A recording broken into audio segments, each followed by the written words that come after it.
It is time for another special edition of Litter Media Live. Look at that lovely lady on screen there, Pep Talks Journal. We're going to talk today with a friend of mine.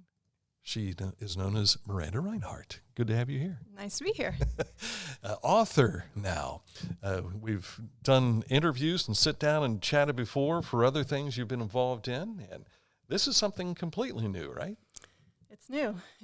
I think I published it in February, and it's something that took me a couple years to actually figure out what I wanted to put together, but figured out how to put it together and got it out there for anybody who wants it. All right, we're going to find out more about what it is all about coming up in just a moment. But first, these words from our friends at Hometown Motors Incorporated. As a professional race car driver, I live for speed, power, and performance on and off the track. That's why I use the Dixie Chopper, the world's fastest lawnmower. Race into your local dealership today and test drive a new Dixie Chopper. Again, here's the book.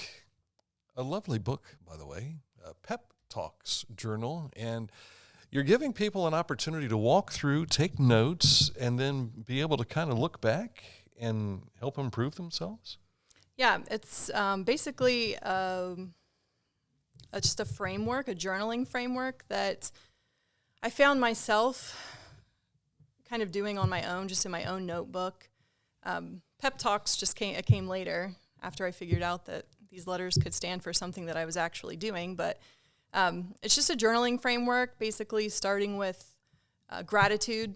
When you start with gratitude, you think about the things you're thankful for. And when you start writing about what you're thankful for, you immediately, your mind goes to a more positive, mindset. Mm-hmm. And at the time that I was doing this gratitude journaling, I was also following some different people on social media who were doing little positive affirmation videos, a couple different accounts, and I found that the affirmations were really helpful. So I started adding those to my journaling too, and that's where the positivity and encouragement comes from. And I found that when you have a positive mindset and you're feeling encouraged, you're not afraid to try new things and set goals, and you're not afraid to go for your goals. And sometimes that's where you find your purpose in life. So that's the final P of the Pep Talks. And I started doing some actual Pep Talk videos on Instagram. So Pep Talks kind of has a dual meaning, but that's just what I decided to call it.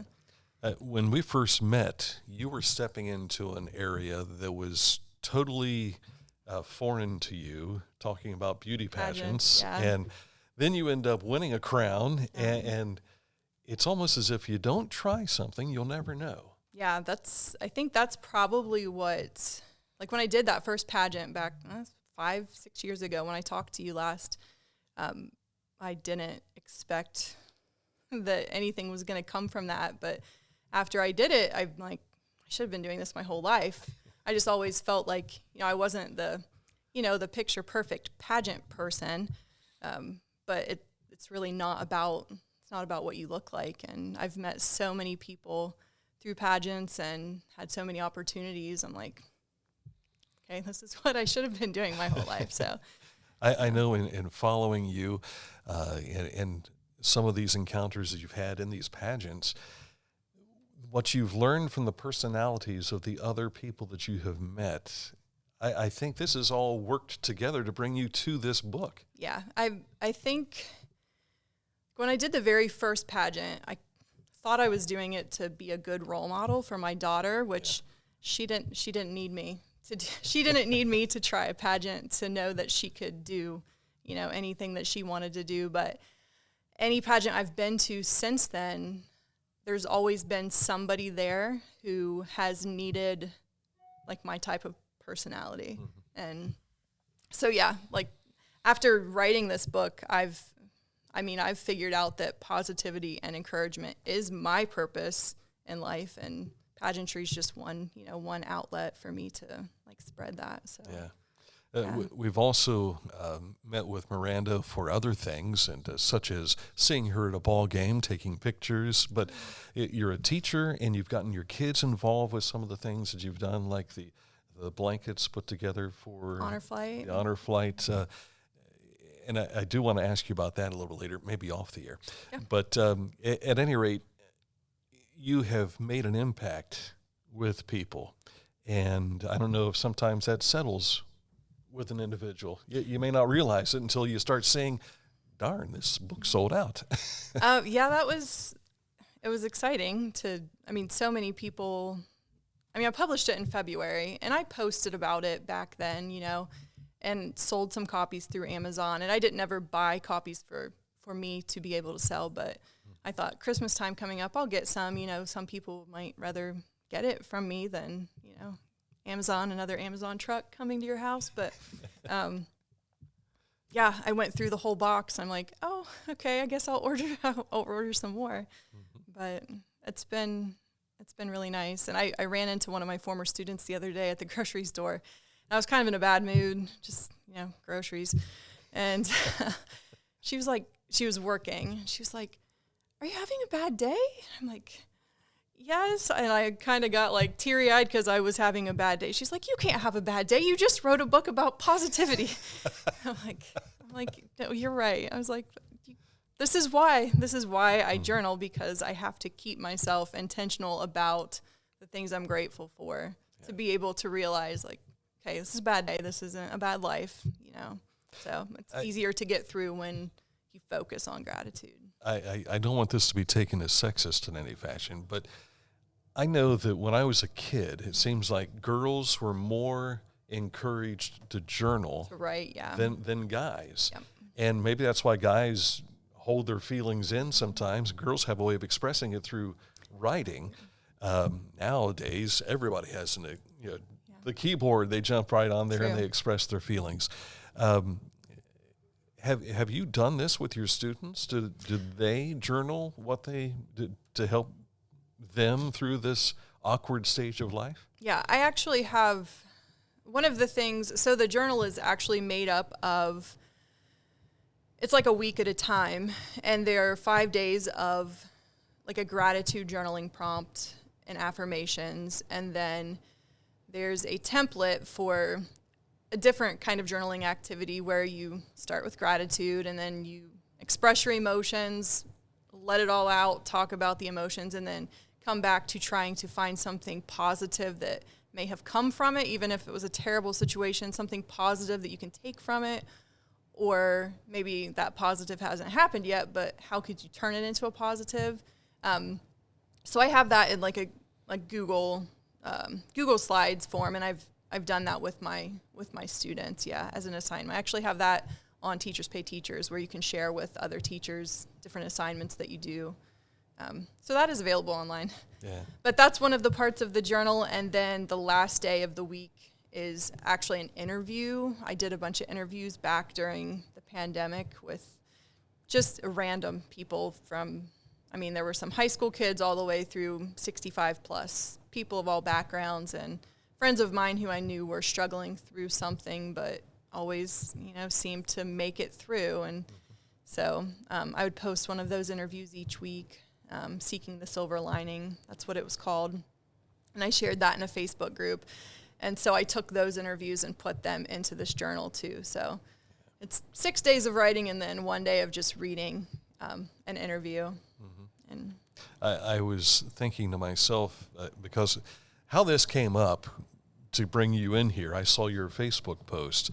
And then I also saw a friend of ours, Bobby Fulton. Oh, yeah. Jimmy Hines. I actually have that shirt on underneath the sweatshirt. and he writes, hey, I'm in this book. You got to check this out. Mm-hmm. Here's a fellow who was on top of the world as a professional wrestler. Since then, he has gone through cancer treatments and things. And I got a feeling that's, having not read this, I got a feeling it's about his journey with cancer. Yeah, he was working as a custodian back during that time. And his interview is probably one of my favorite. And even like looking back on it, like if you read through it, it's awesome. It's him storytelling from, the wrestling days all the way through his cancer diagnosis. And the picture that is in there that we took together was when he was really, really sick and things didn't look good.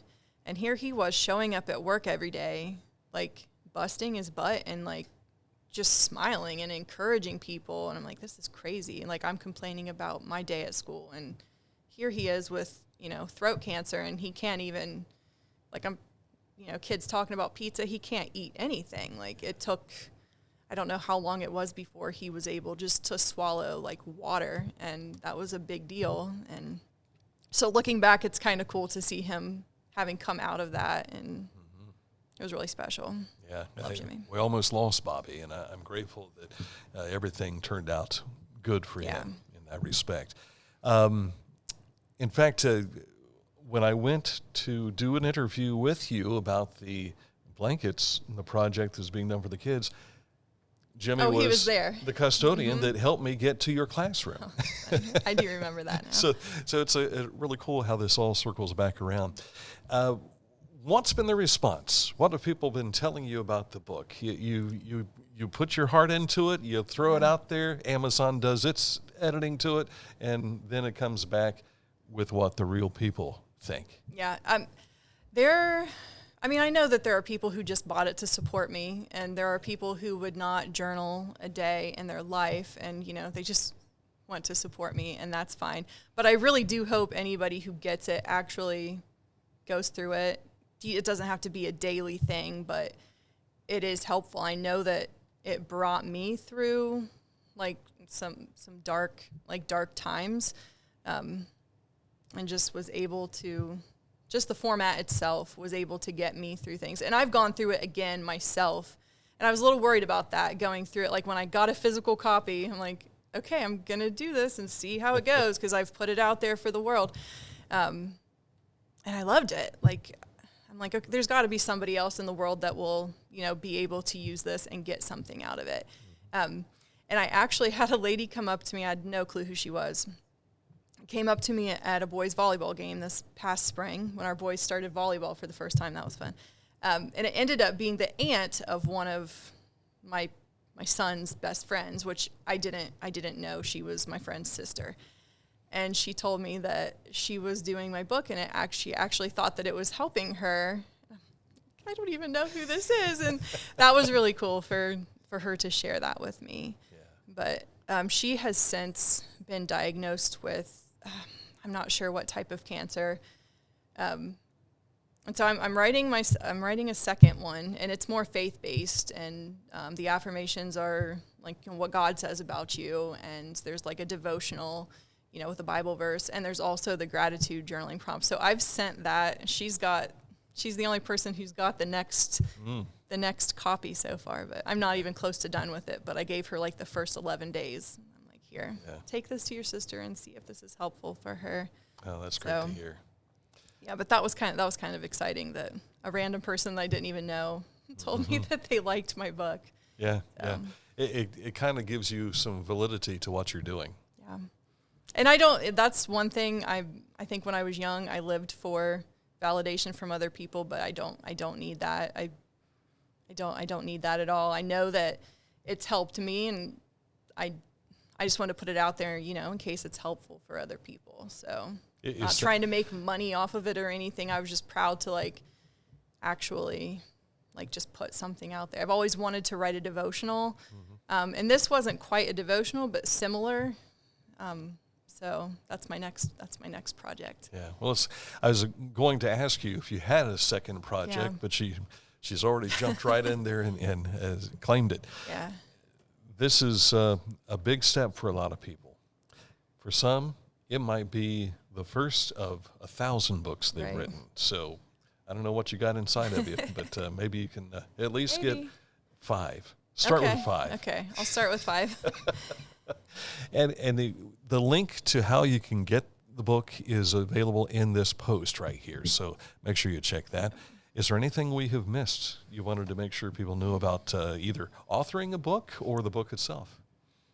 It's 101 days worth of journaling prompts. So even if you don't do every single day, even if you just keep it, get it for when you're not in a good mood and you just need something to pick you up, it'll definitely do the trick, flipping your mindset and getting you ready for the day. And a great way to get you to start journaling. Yeah. So Thank you for coming in and Yeah, talking about absolutely. this. Again, the book is Pep Talk, something you want to give the entire title because there's a subtitle that goes with it. 101 days of positivity and encouragement to help you pursue your purpose. PEP is positive, Positivity, encouragement, and purpose. And purpose. Yep. All right, very good. Our purpose is telling good stories about stuff going on in our communities, and Miranda Rinehart represents one of those, and we appreciate you coming in. Thank you for having me. And thank you for watching here with another edition of Litter Media Live.